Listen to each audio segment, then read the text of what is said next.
What to do, what's the deal, what's good, y'all? This is Shane Kidd. And Charlene Kidd, and welcome to our channel, Conscious Creatives. Mindful living and meaningful work. So we are really excited to talk to you guys about cognitive distortion. So we wanted to focus on a series where we are describing what these things are, how they impact our lives, what are some of the ways that we can improve them, and just really start to challenge our way of thinking so that we're able to approach situations in a very healthy way. So this is going to be about a 5-week series, and during that time, you're going to learn about cognitive distortions. So I kind of want to start out by just talking a little bit about what is a cognitive distortion. And so just breaking down what we have is, so cognitive has to do with our mind and being able to, our way of thinking and our processing. And then distortions are, things that are impairing our thinking and hindering us being able to, live full lives and be able to have holistic thinking. And so, so a cognitive distortion, as Shane said, is really just an unhealthy or unhelpful way of thinking. So one of the ways that we want to start this series is by looking at something that we call the cognitive triangle. So in our field, the cognitive triangle is essentially a triangle, and it talks about the connection between your thoughts, your feelings, and your actions. So essentially at the top, you have the way that you're thinking. So the way that you're thinking is connected to the way that you're feeling. And the way that you're feeling is connected to the way that you're acting. So your thoughts impact the way that you feel, and the way that you feel impact the way that you behave. And all of those things can interchange and interact with one another in different ways. So your mood or the way that you're feeling is going to impact the way that you're thinking. And the way that you're thinking is going to impact the way that you're behaving. So if you're able to work on one area of that triangle, you can improve the way that you are experiencing a situation. So essentially, if you can change the way that you're thinking in a situation, which we call cognitive restructuring, if you can change the way that you're thinking in that situation, then that can change the way that you feel about the situation, which is going to change your behaviors in the situation. Or sometimes if you can change your behavior, that can change the way that you think, and that can change the way that you feel. So think about if you are all of a sudden starting to go to the gym, you are changing a behavior, and changing that behavior is going to improve your mood. And then the improvement in your mood is going to start to make you feel better about yourself. And you might start thinking more positively. You might gain a little bit more self-confidence. So the way that those three things interact with one another can improve or decrease the way that you see and perceive your reality.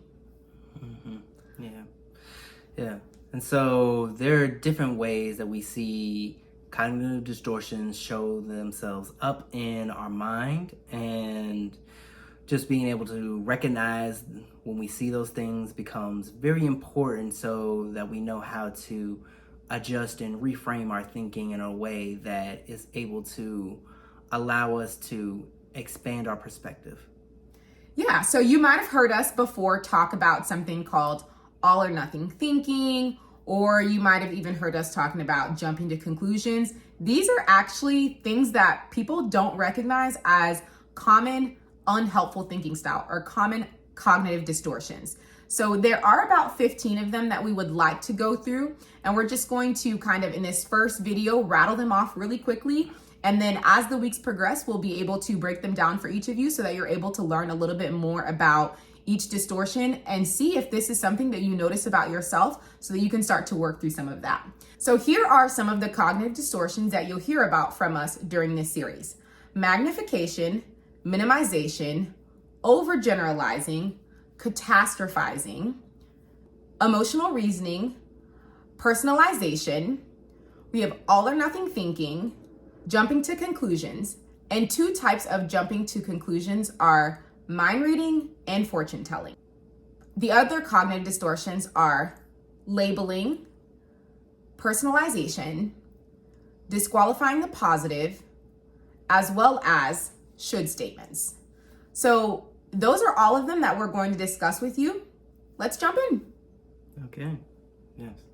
And so the first 2 that we're going to discuss are ones that you've heard us prelude to in previous videos, and so we're going to talk first about all or nothing thinking. And so the thing that happens with all or nothing thinking is you see people tend to evaluate things in extremes and be able to make these absolute statements. You're usually hearing a lot of always or never, and so it becomes very exaggerated. And so that's what all or nothing thinking is about. It's also sometimes considered as black and white thinking, so there's not a sense of gray or nuance to the conversation.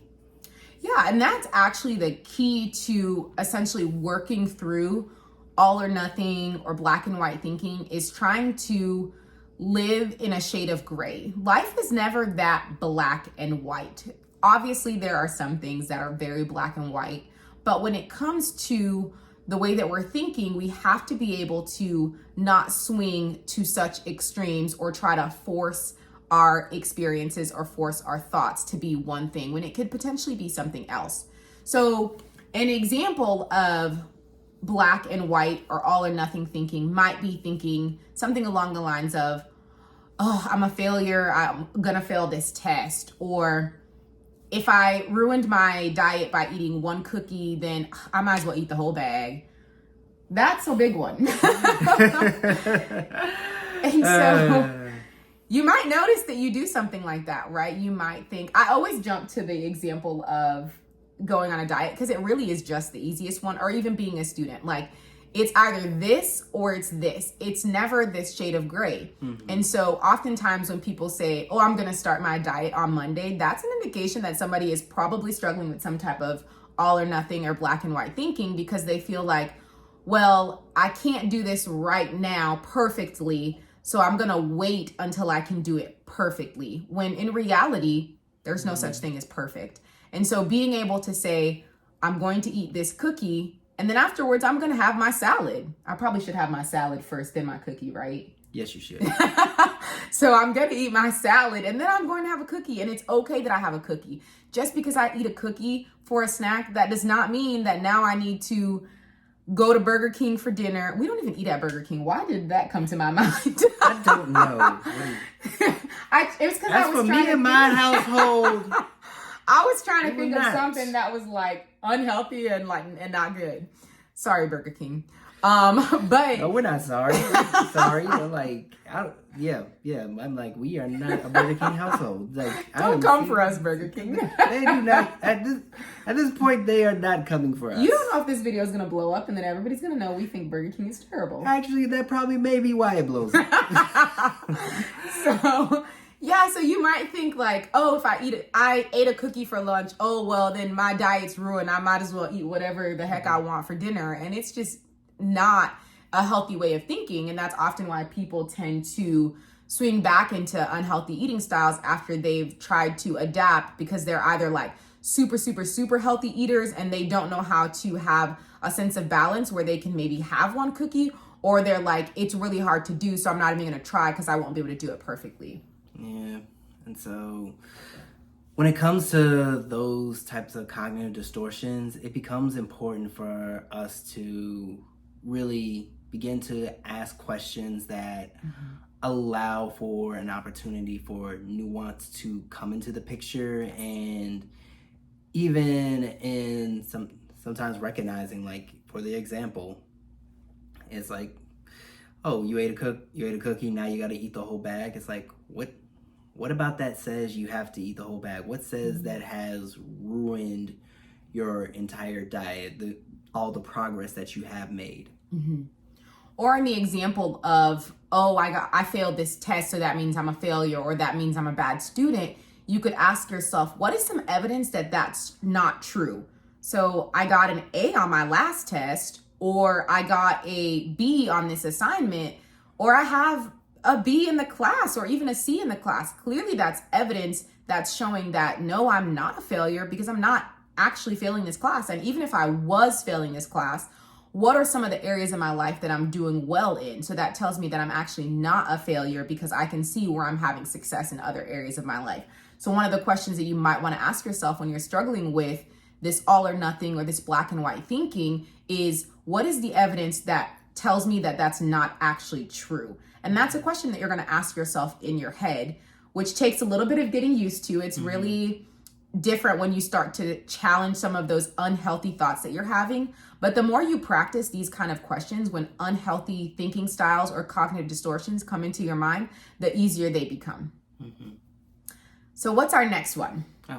So our next one is jumping to conclusions. And so with jumping to conclusions, overall, the picture is about making negative interpretations, and there's not having facts to be able to support these conclusions that you're reaching to.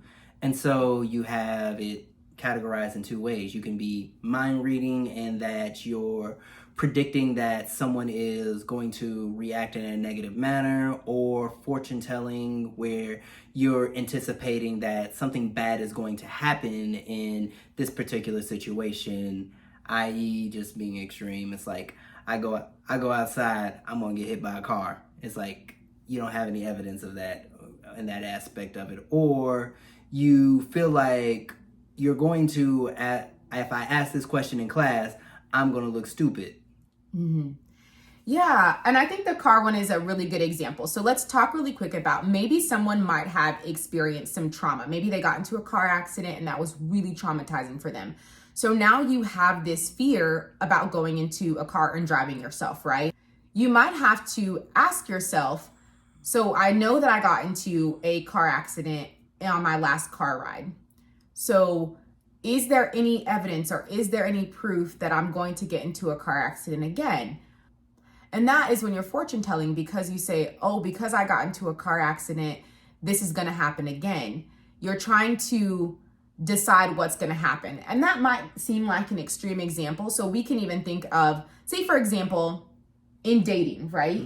You might think, oh, if I say this, this person's not going to like me. And that would be mind reading. You're trying to assume what they're going to think based on realistically how you feel about yourself. It doesn't necessarily have anything to do with what that person has ever said or ever done. You just think in your mind, because of this experience, this is going to happen.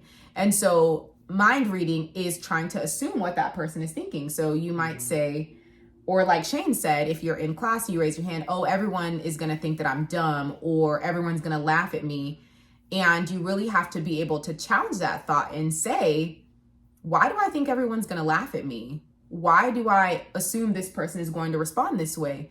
And another question that you might be able to ask is, if that person does respond that way, what's the worst that's going to happen? Or if everyone does laugh at me, what's the worst that's going to happen? And so really start to challenge that unhelpful and unhealthy way of thinking as those thoughts start to come up.